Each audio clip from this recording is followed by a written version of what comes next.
Hi guys, welcome to Jada. A good thing about JavaScript frameworks is that we can toggle the classes of any element pretty easily. Svelte makes it even easier. We'll see how we can do it in this video. Let me start with a blank page. I'll have a nav tag, and inside I'll have an ordered list and some list items, and maybe an anchor tag with href. I'll have it as this because otherwise Svelte throws an error. Maybe I'll call this home. Now I'll multiply this. I'll style them so that it looks like a menu. Now we don't need the dots there, so list style can be none. We want a horizontal style, so we make the list item or UL to display as flex. And now the list items can have space, so I'll have margin right to be 10 pixels, or maybe more. That should do it. Yeah, okay, this is okay, but I'll maybe have a border around it.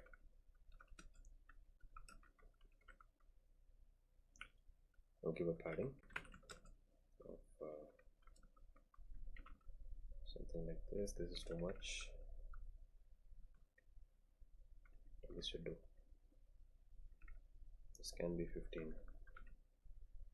This should be okay. Okay.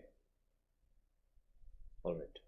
Now this is our menu, and when it is clicked on, we have to change or show that that particular menu is active. So in order to do that, we can have something like an active class like this. Now if li is active, so we can have a style there, something like background color as blue, color as white. Okay, color white is not applying. I think it's because you have to apply that to the a tag, anchor tag. Active a, I'll apply that to the anchor tag. Color white. Okay, this should do it. I'll make the font bold maybe for all of them. Font style of font weight. Yeah. Now this home is active. That is why it is getting the getting these color, these styles. Now we don't want to hard code it. We want it to happen automatically. One way to do that is by having an on click, and based on that, based on whatever happens here, we can assign it to a variable. Based on that, we can add a class. So I'll make it a function. I'll make sure when this happens, I'll assign a variable page equals I'll call this home. Yes, I'll make some space for that. Okay, so page is not defined, we'll define it. What I'm doing is I'm making a variable called page, and based on these LIs, I'll assign it different things to that. On click. Now on click, this is home, and if it is here, if it is clicked here, we'll change it to about. I'll also change the menus. I think everything is home. I'll change them to about, maybe contact. Here also I'll change that. Now what happens is if I look at the output of page, now it is undefined. So if I click home, it will be home. If I click about, it's about, and contact. Now based on that, I can add a class. So what I can do is I can have class here, class equals, I can have a function.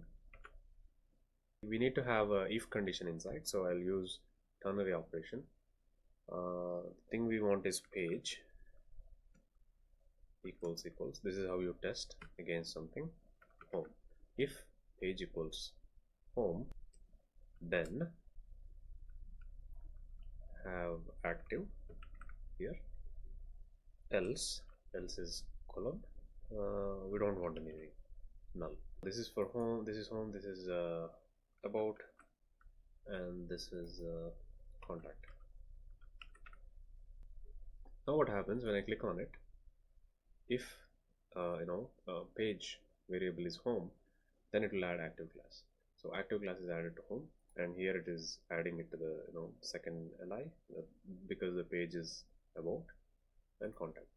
Okay, so we can, this looks bad. If I zoom out, this is kind of too much. I can make it short a little bit. Say I can simplify the ternary operation. Maybe I can, instead of this if condition question mark, I can have and condition, and then I can remove this null. So if either of them is true, right, so active will be added. That works. Sorry, if both of them are true, then it becomes active. Anyway, this is always true, active. This is, this may be false or undefined. Anyway, so this made it a little simpler, but it's not simple enough. There is something called class bindings that we can use in Svelte, which makes it even simpler. The way we use that is we can have active here itself, colon active. So this is the class we are going to add based on a condition. Okay, so I can remove this and active because I have added it here itself. Now what happens is the class active will be added if this condition is true. Fine. So when I click on it, the condition becomes true, so it will be home will be having active class. This is about and this is contact. So this works, and this is now simpler than what we had before. This is how you can use class directives. In some cases it can be even simpler. Let's say I have another li called Dropdown. Okay, so when I click on it, it should show something. So inside I'll have a label. This is because I want an input there, and I'll call this Dropdown, and I'll have input here, and type should be checkbox, and I'll end it. We don't want to display that checkbox, so we can just hide it.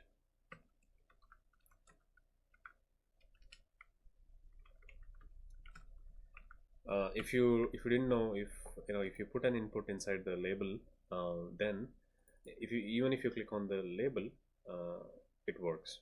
The checkbox works even if input is not displayed. Fine.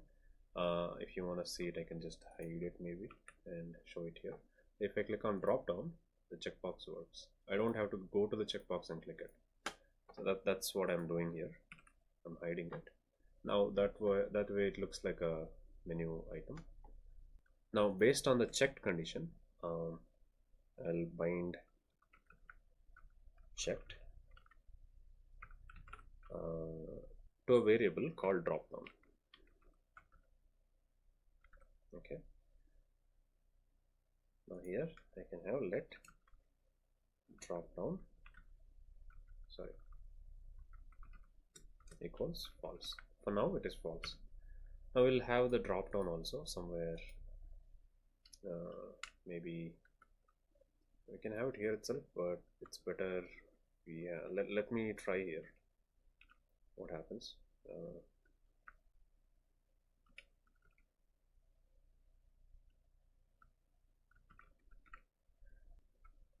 Okay, something like login.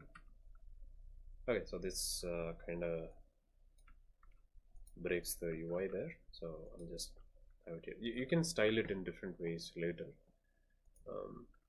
I'll just make it show up here, or maybe below everything, so that way it's visible. Login, and I'll have some more account or sign up. So this is showing a element doesn't have anything. Okay, so I'll have href here.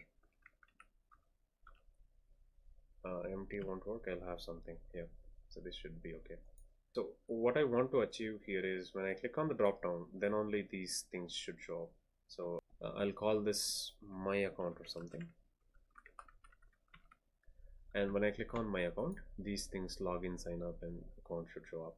That's what I want to achieve. Now I have bound this to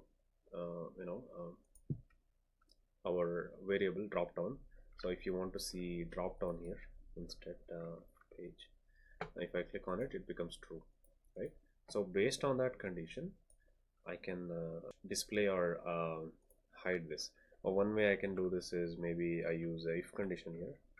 If dropdown, this would be okay. And when I click on it, it will show.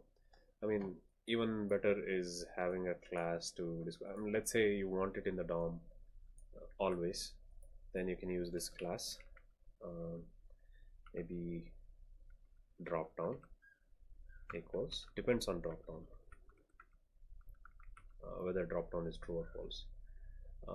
Now I'll have to have a class here called dropdown. If dropdown class is there, then display flex, and if that is not there, right, it shouldn't show. So I'll have another class itself. I'll call this dropdown items or something. Yeah. So we'll have a class here, dropdown items. Display none. So it won't show now. But when I click on it, it will change dropdown to true. And when it is true, this dropdown class is added, and that dropdown class is actually display flex.